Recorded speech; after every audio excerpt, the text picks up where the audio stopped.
Hello friends, welcome to exam warriors.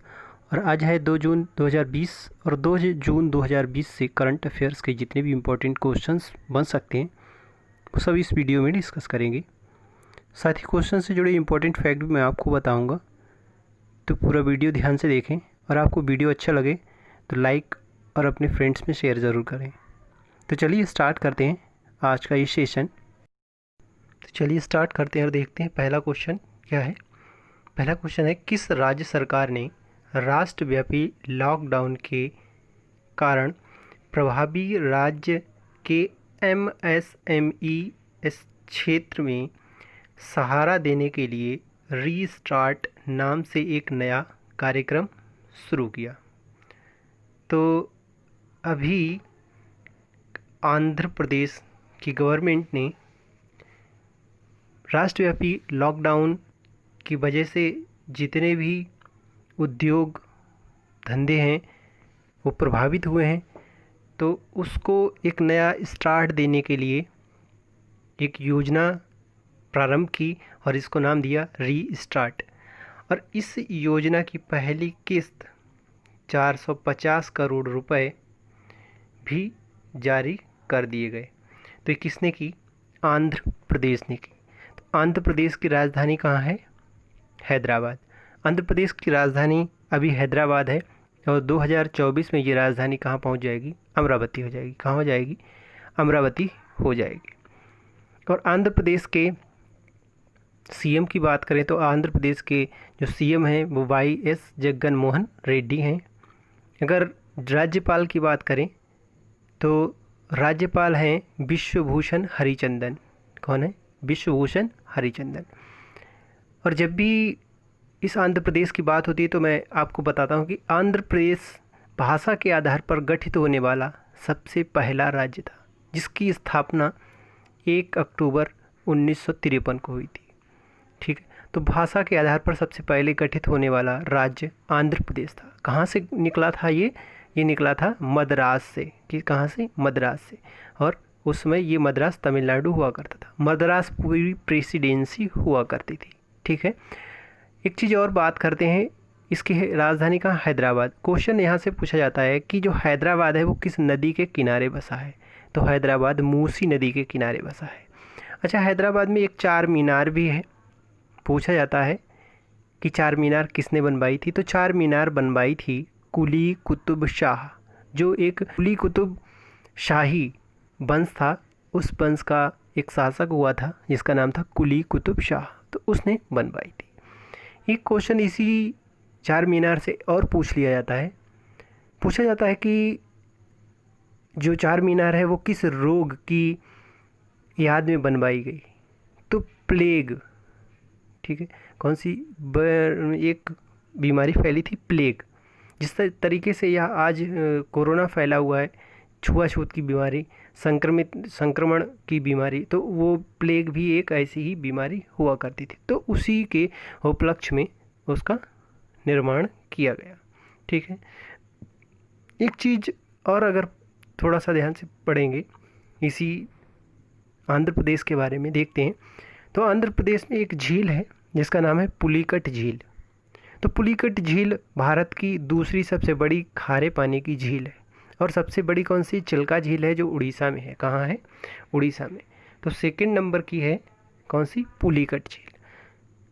खारे पानी की झील है और ये दो राज्यों में आती है। एक तो आंध्र प्रदेश में कुछ भाग आता है और थोड़ा भाग इसका कहाँ आता है? तमिलनाडु में आता है। तो ध्यान रखना कि आंध्र प्रदेश में इसका कितना भाग आता है? आंध्र प्रदेश में इसका भाग आता है 84%। कितना? 84%। और 16% भाग किस में आता है? तमिलनाडु में आता है। और ये खारे पानी की झील है और ये कैसी झील है? लैगून झील है। अब बात यहाँ आती है कि लैगून झील है, तो लैगून ये क्या चीज़ होती है? लैगून झील क्या होती है? लैगून झील होती है कि जो समंदर से कुछ पानी अलग हो जाता है। क्या होता है कि समंदर से जो पानी आता रहता है, लहरें आती रहती हैं, तो वो क्या करती हैं? एक मिट्टी का या रेत का ढेर इकट्ठा कर देती हैं और इस ढेर के बीच में और इधर हमारा क्या होता है? तल होता है तो इसके बीच में कुछ पानी एकत्रित हो जाता है, तो इसको हम बोलते हैं लैगून झील। क्या बोलते हैं? लैगून झील। अच्छा, तो यहाँ पर जो रेत इकट्ठा होता रहता है वहाँ पर क्या बन जाता है? एक द्वीप बन जाता है, एक ऐसा द्वीप बन जाता है। तो यहाँ पर भी एक ऐसा द्वीप बना हुआ है और इस द्वीप का नाम है, क्या नाम है? इस द्वीप का नाम है श्रीहरिकोटा। क्या नाम है? श्रीहरिकोटा। और यहीं पर इसरो का एक प्रक्षेपण केंद्र भी बनाया गया है। यहाँ से जितने भी उपग्रह भेजे जाते हैं वो यहीं से भेजे जाते हैं। तो इस क्वेश्चन से हमें इतनी सारी जानकारी मिलती है और सामने आती है। एक चीज़ और ध्यान रखेंगे इसी आंध्र प्रदेश से कि आंध्र प्रदेश में एक बाघ अभ्यारण्य है जिसको बोलते हैं नागार्जुन श्रीशैलम। ठीक है, क्या बोलते हैं? नागार्जुन श्रीशैलम बाघ अभ्यारण्य बोलते हैं। ठीक है, ठीक। चलिए अगला क्वेश्चन देखते हैं। और अगला क्वेश्चन है हमारे पास, हाल ही में किस देश ने कहा कि वह कोरोना वायरस वैश्विक महामारी से निपटने के लिए पाकिस्तान के प्रयासों में मदद करने के लिए $60 लाख की सहायता देगा? तो अभी अमेरिका ने कहा है कि वो पाकिस्तान को 60 लाख यानी $60 लाख की क्या देगा? हेल्प देगा इकोनॉमिक रूप से। तो अमेरिका के जो प्रेसिडेंट हैं वो कौन है? डोनाल्ड ट्रंप है। कौन है? Donald Trump. और अमेरिका की राजधानी जो है वो कहाँ है? Washington DC. और यहाँ की करेंसी कौन सी चलती है? यहाँ पर करेंसी चलती है यूएस डॉलर। क्या चलता है? US dollar. इस चीज़ को आप ध्यान रखेंगे। ठीक है, तो चलिए आगे बढ़ते हैं और अगला क्वेश्चन देखते हैं। और अगला क्वेश्चन है, किस देश की निजी इक्विटी कंपनी KKR ने रिलायंस इंडस्ट्रीज लिमिटेड के जियो प्लेटफॉर्म में हाल ही में 11,367 करोड़ रुपए निवेश करने का ऐलान किया? तो इस टाइप का क्वेश्चन अगर इस समय आता है कोरोना के बाद में, तो ज़्यादातर अमेरिकी कंपनी ही भारत में आ रही हैं जो चाइना में पहले जिनका इन्वेस्टमेंट था वो अब आकर भारत में सेटल हो रही हैं। क्योंकि सारे कंट्रीज़ कह रहे हैं कि चाइना जो है उसने कोरोना वायरस दिया है जिससे कि ये वैश्विक महामारी और वैश्विक लॉकडाउन फैला है और सभी देश इस महामारी से जूझ रहे हैं। इसमें पूरा विश्व इस महामारी से बुरी तरह से प्रभावित है। तो कौन सा आंसर होना चाहिए? आप जो सोच रहे थे वही आंसर होगा। कौन सा? अमेरिका होगा। ठीक है, तो अभी मैंने अमेरिका के बारे में आपको बताया है। वो चीज़ें सब जो भी मैंने आपको बताई हैं वो सभी आप कमेंट बॉक्स में लिखेंगे और फिर मैच करेंगे कि आपने कितना सही लिखा। एक चीज़ मैं आपको बोलना चाहूँगा कि जब आप इस वीडियो को देखते हैं तो आप अपना नोटबुक एंड पेन साथ में लेके बैठे और उससे अपना नोट करते जाएं। इससे क्या होगा कि जब हम कोई चीज़ पढ़ के और नोट करते जाते हैं तो हमें ईजिली याद हो जाती है। ठीक है, तो चलिए अगला क्वेश्चन देखते हैं। और अगला क्वेश्चन है, केंद्र सरकार ने हाल ही में किस राज्य में कोणार्क सूर्य मंदिर के पूर्ण सौरकरण के लिए एक योजना शुरू की? तो कोणार्क का सूर्य मंदिर कहाँ है? सिंपली ये क्वेश्चन पूछा जाता है, बिल्कुल ऐसे सटीक क्वेश्चन सीधा सीधा पूछा जाता है कि कोणार्क सूर्य मंदिर कहाँ है या सूर्य मंदिर कहाँ है या किस राज्य में है। तो ये जो कोणार्क का सूर्य मंदिर है वो कहाँ है? उड़ीसा राज्य में। कहाँ है? उड़ीसा राज्य में है। ठीक है, तो इतना याद रखेंगे कि कहाँ है? उड़ीसा राज्य में है। ठीक है, कोणार्क का सूर्य मंदिर। इसी कोणार्क के सूर्य मंदिर को ब्लैक पैगोडा भी कहा जाता है। क्या कहा जाता है? ब्लैक पैगोडा भी कहा जाता है। अब यहीं उड़ीसा से क्वेश्चन एक और पूछता है कि जगन्नाथ मंदिर कहाँ है? तो जगन्नाथ मंदिर भी कहाँ है? उड़ीसा में ही है। कहाँ है? उड़ीसा में। अच्छा, उड़ीसा की राजधानी कहाँ है? भुवनेश्वर है। कहाँ है? भुवनेश्वर। और उड़ीसा में एक जगह कटक भी है। कटक। और कटक में राष्ट्रीय चावल अनुसंधान संस्थान भी है। कहाँ क्या है? राष्ट्रीय चावल अनुसंधान केंद्र भी है कटक में। ठीक है। अच्छा, अंतर्राष्ट्रीय चावल अनुसंधान संस्थान कहाँ है? वो मैंने कल की वीडियो में आपको बताया था, तो आप जाएं और कल का वीडियो देखें, आपको ये क्वेश्चन मिल जाएगा। उड़ीसा की बात हो रही है तो उड़ीसा की राजधानी मैंने आपको भुवनेश्वर बताई है। अच्छा, उड़ीसा में एक झील है जो भारत की सबसे बड़ी खारे पानी की झील है, और वो भी एक लैगून झील है। सबसे बड़ी खारे का पानी की झील है, सबसे बड़ी यानी क्षेत्रफल एरिया में सबसे बड़ी है, लेकिन सबसे ज़्यादा खारा पानी किस झील का है? तो वो सावर झील का है। किसका? सावर झील का। और सावर झील कहाँ है? सावर झील है राजस्थान में। कहाँ? राजस्थान में। तो ये जो झील है चिल्का झील, ये भी एक लैगून झील है। और लैगून झील के बारे में पीछे मैंने आपको बताया कि लैगून झील है। अब इस लैगून झील पर मैंने आपको बताया एक द्वीप का निर्माण हो जाता है। तो इस पर भी एक द्वीप का निर्माण हुआ है जिसका नाम है व्हीलर द्वीप। क्या है? व्हीलर द्वीप। अब ये जो व्हीलर द्वीप है इसका नाम प्रेजेंट टाइम पर बदल दिया गया। क्या हो गया? डॉक्टर एपीजे अब्दुल कलाम द्वीप। क्या हो गया? डॉक्टर एपीजे अब्दुल कलाम द्वीप हो गया। इस झील में नौसेना का एक प्रशिक्षण केंद्र भी है। क्या है? प्रशिक्षण केंद्र। और डीआरडीओ के जितने भी मिसाइल परीक्षण होते हैं वो इस द्वीप पर होते हैं, यानी कि ये डॉक्टर एपीजे अब्दुल कलाम द्वीप पर होते हैं। साथ ही उड़ीसा के बारे में, उड़ीसा में एक चिल्का अभ्यारण्य, सिमलीपाल अभ्यारण्य, ये वहाँ पर अभ्यारण्य है। और जो सिमलीपाल अभ्यारण्य है उसमें मगरमच्छ भी पाया जाता है, वो मगरमच्छ के लिए जाना जाता है। साथ ही उड़ीसा की और बात करें तो उड़ीसा में सिमलीपाल बाघ अभ्यारण्य भी है और एक सतकोशिया बाघ अभ्यारण्य भी है। तो कुल मिलाकर उड़ीसा में 2 बाघ अभ्यारण्य प्रेजेंट टाइम पर हैं। ठीक है, तो चलिए अगला क्वेश्चन देखते हैं। और अगला क्वेश्चन है, हाल ही में किस देश की टेनिस स्टार जेमी हैम्पटन ने प्रोफेशनल टेनिस से संन्यास लेने की घोषणा कर दी? ठीक है, तो यहाँ ये क्वेश्चन थोड़ा इजी है इसके ऑप्शन को देखकर। ठीक है, इसमें हम थोड़ा सा आसानी से छाट सकते हैं। इसका नाम अगर यहाँ से आप पिंग जैसे इस टाइप के नाम होते हैं, और जापान में भी लगभग इसी टाइप के नाम होते हैं। नेपाल में इस टाइप का नाम मुश्किल है, तो हमारा आंसर डी यानी अमेरिका होना चाहिए था। ठीक है, तो इस क्वेश्चन का ऑप्शन भी वास्तविकता में अमेरिका है।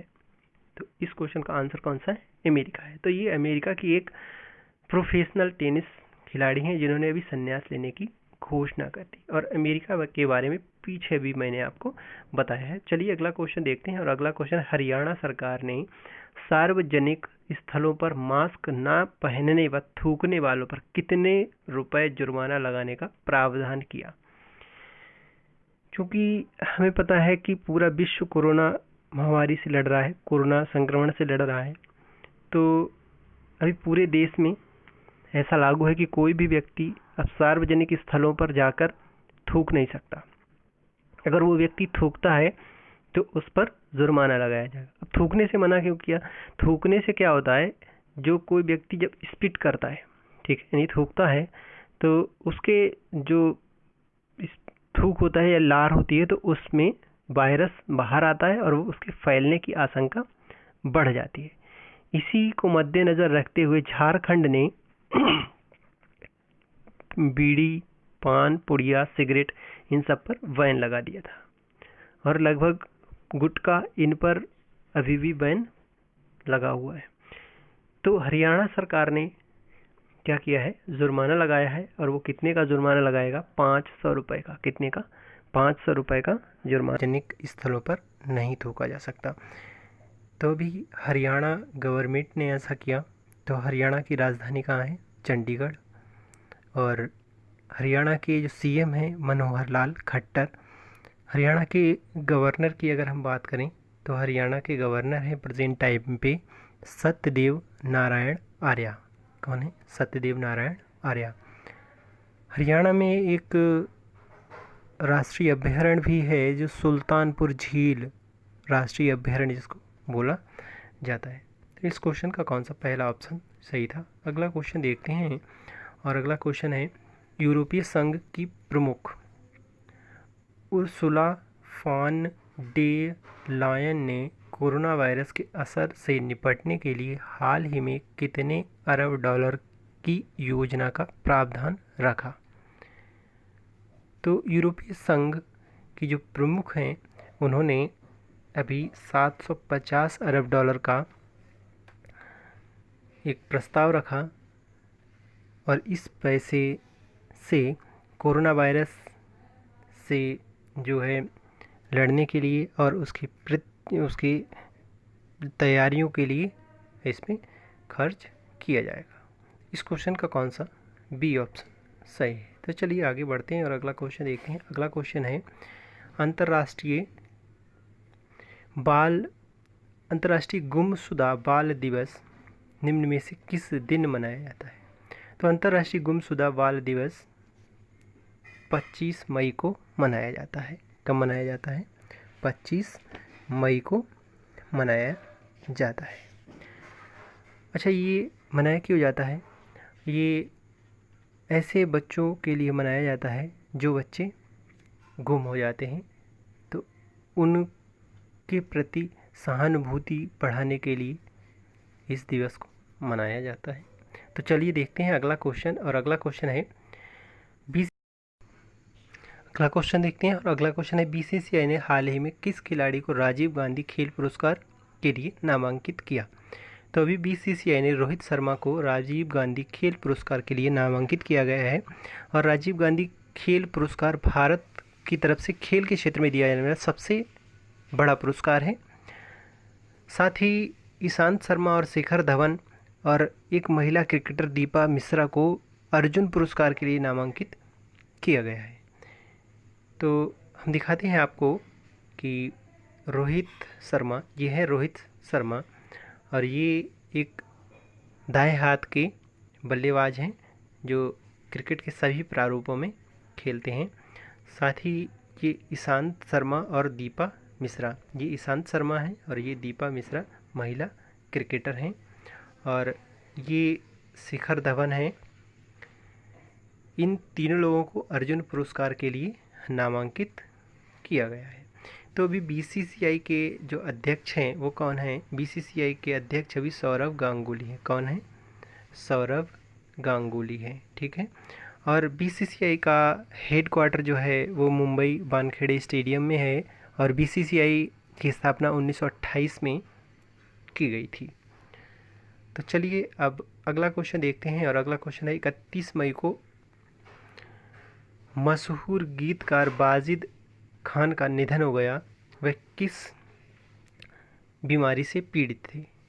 तो वाजिद खान एक मशहूर संगीतकार थे, साथ ही गीतकार भी और संगीतकार भी थे। तो ये किडनी की प्रॉब्लम से पीड़ित थे। अब जब इनकी 31 मई को मृत्यु हो गई तो इनकी मृत्यु किससे हुई है? इनकी मृत्यु हुई है कोरोना से। किससे हुई है? कोरोना से हुई है, ठीक है। एक हफ्ता पहले इनकी जो कोरोना रिपोर्ट है वो पॉजिटिव आई थी। तो अब 31 मई को इनकी मृत्यु भी हो गई है। इस क्वेश्चन का कौन सा सी ऑप्शन सही है। तो चलिए अगला क्वेश्चन देखते हैं और ये हैं वाजिद खान जिनकी अभी कोरोना से मृत्यु हो गई 31 मई को। तो अगला क्वेश्चन देखते हैं। फोर्ब्स मैगजीन के द्वारा जारी रिपोर्ट के अनुसार दुनिया के सबसे ज़्यादा कमाई करने वाले खिलाड़ियों की सूची में कौन शीर्ष पर रहा? तो फोर्ब्स एक पत्रिका है जो दुनिया के सभी एथलीट जितने भी खिलाड़ी हैं उनके एक रिपोर्ट जारी करती है और जो सबसे ज़्यादा कमाई करता है उसकी एक सूची तैयार करती है। तो इस सूची में सबसे नंबर 1 पर पुरुष में क्रिस्टियानो रोनाल्डो। कौन है? Cristiano Ronaldo. और ये एक फुटबॉलर हैं। इससे पहले लियोन मैसी थे और अभी दूसरे नंबर पर लियोन मैसी हैं और पहले नंबर पर कौन है? क्रिस्टियानो रोनाल्डो है। साथ ही अगर महिला खिलाड़ी की बात करें तो महिला खिलाड़ी हैं नाओमी ओसाका। कौन है? Naomi Osaka. और एक जापान की एक टेनिस खिलाड़ी है। ठीक है, कौन है? जापान की एक टेनिस खिलाड़ी है महिला में। और पुरुष में कौन है? Cristiano Ronaldo. ठीक है, तो ये सबसे ज़्यादा कमाई करने वाले व्यक्ति हैं। क्रिस्टियानो रोनाल्डो पुर्तगाल के लिए खेलते हैं। ठीक है, किसके लिए खेलते हैं? पुर्तगाल के लिए खेलते हैं। तो चलिए अगला क्वेश्चन देखते हैं। अगला क्वेश्चन है 31 मई को कौन सा दिवस मनाया गया? तो 31 मई को विश्व तंबाकू निषेध दिवस मनाया जाता है। कौन सा मनाया जाता है? विश्व तंबाकू निषेध दिवस मनाया जाता है। और इस बार का जो विश्व तंबाकू निषेध दिवस था, इसका जो थीम है वो है युवाओं को उद्योगों में हेरा फेरी करने से रोकना और निकोटीन के प्रति जागरूक करना। ये थीम थी इस बार की। ठीक है, तो ये थीम भी आपको याद रखनी है। चलिए अगला क्वेश्चन देखते हैं। और अगला क्वेश्चन है प्रधानमंत्री नरेंद्र मोदी जी ने मन की बात कार्यक्रम में कौन सी प्रतियोगिता शुरू करने की घोषणा की? तो 31 मई को प्रधानमंत्री नरेंद्र मोदी जी ने मन की बात प्रोग्राम में एक प्रतियोगिता शुरू की और इस प्रतियोगिता का नाम है मेरा जीवन मेरा योग। इस प्रतियोगिता में क्या है कि कोई भी व्यक्ति भाग ले सकता है और उसको करना क्या है कि वो 3 मिनट का एक योगा का वीडियो अपलोड करेगा जिसमें वह योगा करता हुआ दिखाया जाएगा, साथ ही उस योगा से उसको क्या लाभ हुआ इसके बारे में बताएगा। और इसमें टॉप 3 सेलेक्ट किए जाएंगे। पहला जो इनाम है वो 1 लाख रुपए का, दूसरा 50,000 और तीसरा 25,000 रुपये का इनाम दिया जाएगा। तो इस क्वेश्चन का कौन सा? सी ऑप्शन सही है। चलिए अगला क्वेश्चन देखते हैं। और आज अगला क्वेश्चन देखने से पहले आज यानी 1 जून को क्या मनाया जाता है? वर्ल्ड मिल्क डे मनाया जाता है। क्या मनाया जाता है? वर्ल्ड मिल्क डे मनाया जाता है। इस बार की वर्ल्ड मिल्क डे की थीम आपको याद रखनी है और वो है वर्ल्ड मिल्क डे की थीम है इस बार वर्ल्ड मिल्क डे की 20वीं वर्षगांठ। और इस बार ये वर्ल्ड मिल्क डे कौन सा है? 20वां है। कौन सा? 20वां है। ठीक है, तो उसकी थीम आपको याद रखनी है। अगला क्वेश्चन है सरकार ने छोटे उद्योगों को पुनर्स्थापित करने के लिए कौन सी योजना शुरू की? तो अभी सरकार ने जो छोटे उद्योग हैं उनको पुनर्स्थापित करने के लिए मुद्रा शिशु ऋण योजना प्रारंभ की। और इस योजना के तहत जितने भी छोटे उद्योग वाले हैं उनको 2% तक की ब्याज में छूट मिलेगी। और इसमें 2 तरह की योजनाएं लाई गई हैं। एक है मुद्रा शिशु ऋण योजना, दूसरी है किशोर ऋण योजना। मुद्रा शिशु में कोई भी व्यक्ति 50,000 रुपये तक का लोन ले सकता है। साथ ही किशोर वाले में 1 लाख से 5 लाख तक का लोन ले सकता है और उसको उस पर 2% ब्याज की छूट मिलेगी। ठीक है, तो इस क्वेश्चन का कौन सा? बी ऑप्शन सही है। और ये जो योजना चलाई गई है वो आत्मनिर्भर भारत के अंतर्गत चलाई जा रही है। तो फ्रेंड्स, ये था आज का हमारा सेशन और आपको हमारा सेशन कैसा लगा हमें कमेंट करके ज़रूर बताएं।